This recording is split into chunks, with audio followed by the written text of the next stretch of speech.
Do you find it difficult to have an opinion that's different to others? Or are you able to see things through their lens and have much healthier communication? Well, stick with me in this episode and I'm going to help you to develop the skills of social awareness that allow you to be able to show more empathy.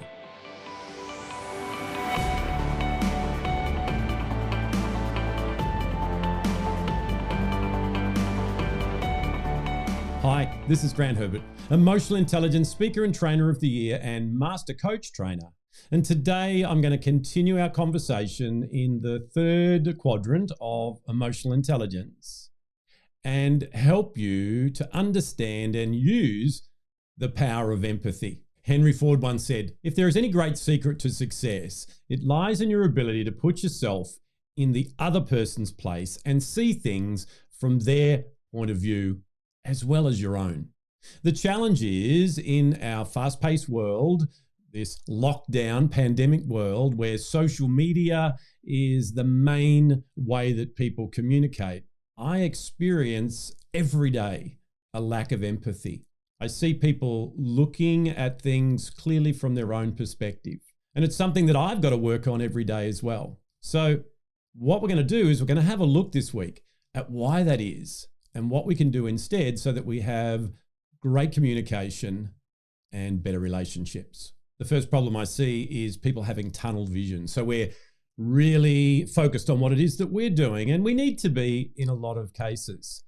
However, just having that tunnel vision where we can only see things down one lens, where there's no variant or no rule outside of that that would actually work for us, that can create a lack of empathy, where we're totally focused on what it is that we're trying to achieve and what our agenda is. We can also lack concern, where we don't really care about what's going on with anyone else except ourselves, and therefore act without consideration.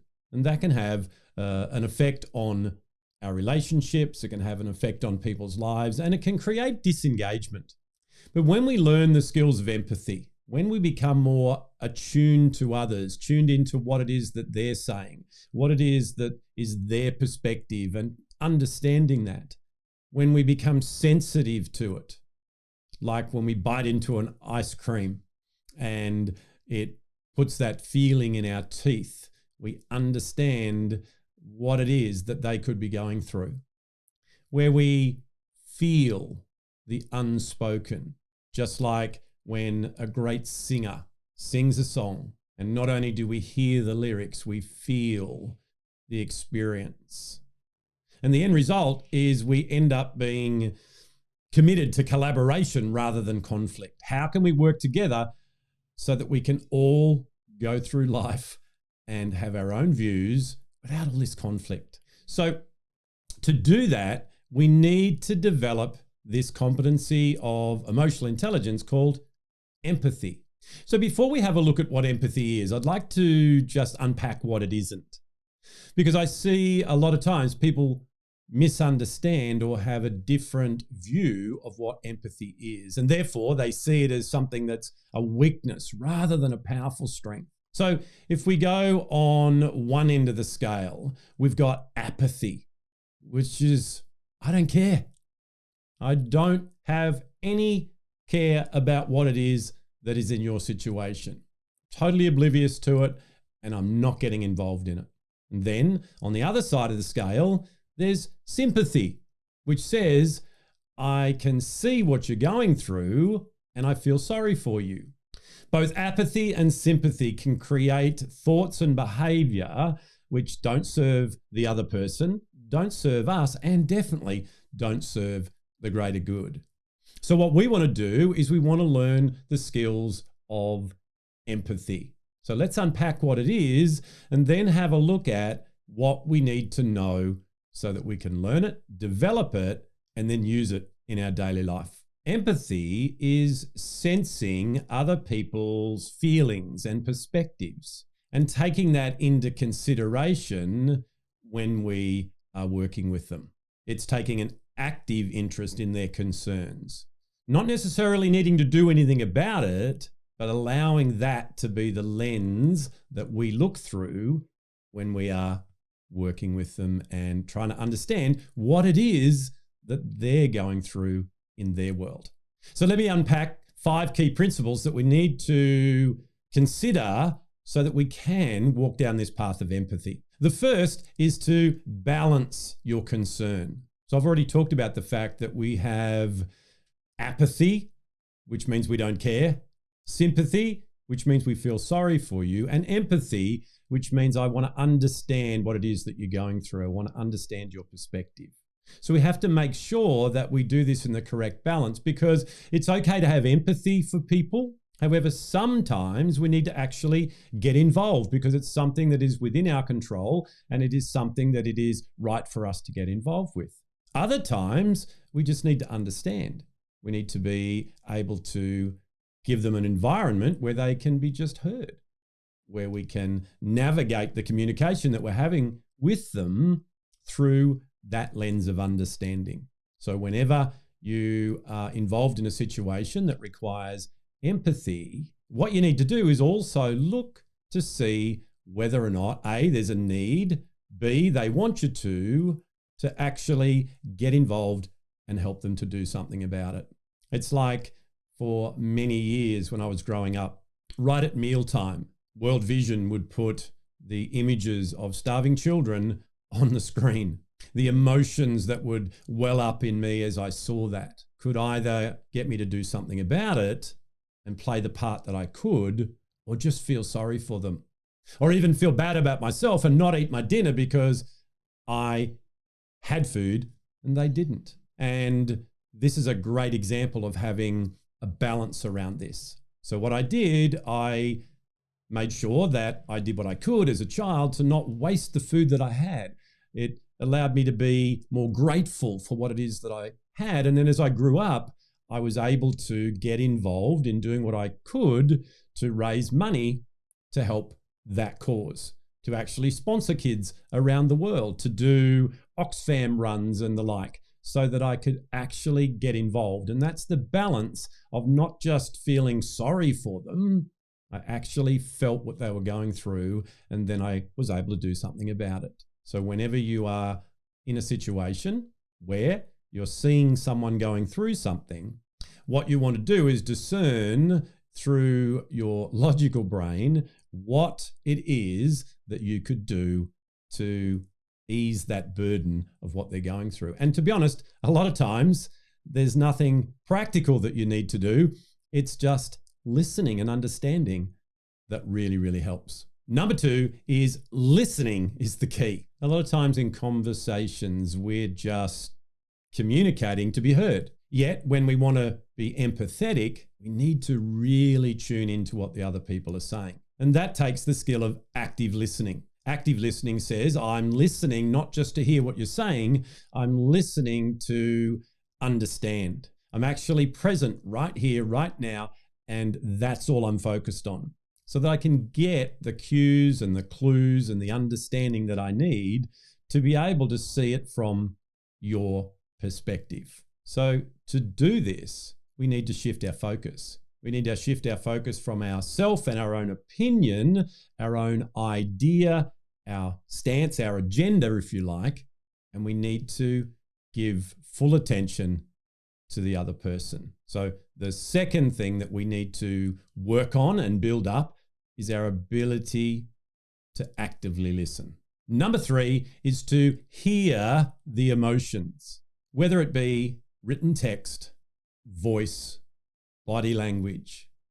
We can use our active listening skills to hear the emotion that comes through. Remember, social and emotional intelligence is the ability to be aware of our own emotions and what might be going on in the other person in the moment. Then to use that information to manage yourself and manage your relationship. So to do that, we need to be able to hear the emotion that's coming through, not just the words.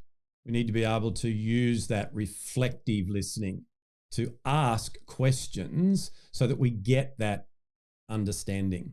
And instead of us thinking that they might be going through this, we can actually get clarity around that. When we're working with people on a screen or face-to-face, we can actually see what could be going on as well. We can read those cues. However, no matter what the communication is, our number one goal here is to be able to know what it is that the other person's feeling. And that starts, as I said, by taking an active concern, being really curious and wanting to understand and see it from their perspective. And that's why we need to put down our own agenda, because if we only see it through that lens of what we want to achieve, we're not going to be able to actually feel, experience, hear what the other person's going through. Therefore, our decisions will be made totally around what we want. Number 4 is to acknowledge and clarify. So as we're going through a conversation, no matter what the medium is that we're using, we need to check in and we need to acknowledge what's been said, what we've heard, and clarify so that we know that we've got the right understanding. Using phrases like, so what I'm hearing here is this, and being able to reflect that back. And that shows the other person that you are acknowledging them, that you've heard them, that you're actually actively listening to them. And it also gives them the opportunity to then clarify any misunderstanding. Communication is such a valuable skill. It's something that I work on every single day, and I continue to tell you all that I'm a work in progress, just like you. Using reflective listening, acknowledging, checking in, clarifying is the number one key for me to be able to make sure that I can have healthy conversations. And number 5 is to withhold judgment. When we come from a perspective, an agenda, a view, a belief, when we put a meaning on what someone else says, is that they're attacking what we believe and those sort of things, we can become judgmental. And what we then do is put that judgment on the person through poor communication, because the other person or people are human beings as well. There's also the risk of a misinterpretation and them decoding what it is that you're saying and filtering that through their own insecurities and their own challenges. And therefore there's a misunderstanding and the conflict comes in. However, when you look at the issue, when you look at the words that are being said, when you look at it from a contextual point of view, rather than looking at it that someone is saying something to you, when we take the focus away from how it affects us personally and withhold any need to judge what it is that they're doing or saying, then that is the environment that opens up mutually beneficial conversations. It's the key to empathy. There is no way that we can be an empathetic person where we can seek to understand what others are going through and therefore work with them and alongside them in whatever capacity is appropriate and achieve a great result for both of us, unless we suspend judgment. I know for many years that for me, this was the biggest challenge. I was a very judgmental person because I held, and still do, strong moral beliefs. And one of the biggest challenges that I see is people doing the same thing. We're taking it personally. They feel like whatever the other person is saying, if it's not the same as what you agree with or what you believe, that they're actually attacking you, and they're not. They've got a point of view. Now, in the case of social media, we've all seen situations where that conversation digresses and escalates as it goes down. And that's a classic example of a lack of emotional intelligence, because it goes out of the logical brain, which is focusing on the issue, into the limbic brain, into the emotional brain. And the amygdala senses that there's something that we need to fear here. So we get that fight and flight or freeze response coming in. So there you have it. 5 key principles that will help you to be more empathetic. As I'm doing this, we're going into December, we're going into the year end, where a lot of times we're going to have conversations with people that we don't normally see except around Christmas time. There's going to be a lot of people that are looking back at their life and they're looking at what they've achieved this year. And with the added weight of the pandemic and what it's done to their life, to their business, whatever it is, and they're looking at 2022, they're perhaps doing that in a different lens to what they might have done a couple of years ago. So right here, right now, me included, we all need to learn and go into this next period with a lot more empathy. You know, a lot of times I've seen people that think they're empathetic, and then when you look at the behavior, you think, oh, I think that's just closer to being pathetic. And we don't want that, because we need more than ever right now communication that's healthy, that's uplifting, and we need it to be okay for people to believe things that are different to us. We need to let people go through their journey and empathize with them. We don't have to agree.